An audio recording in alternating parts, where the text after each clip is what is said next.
What type of data are you looking at?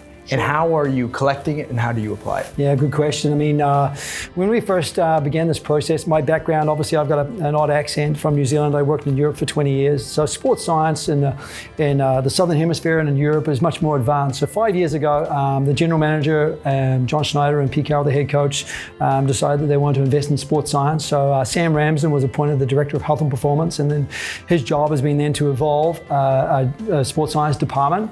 And so, when you start, you're looking for a small number of metrics that you want to pull in, make sure they're accurate and reliable, and you also want it to be relatively invisible for the player, so it's just a normal part of what they do. You don't want it to be too invasive. So we started off with literally one data stream coming in, and then we've built that to 12 data streams now, which we think are fairly accurate and reliable to various degrees, depending on how experimental the technology is that we're using, and that allows us to then inform those decisions more thoroughly in different aspects of the player's health. And obviously you've got players who are fully healthy at points in time, and there'll be different data streams you're using for them.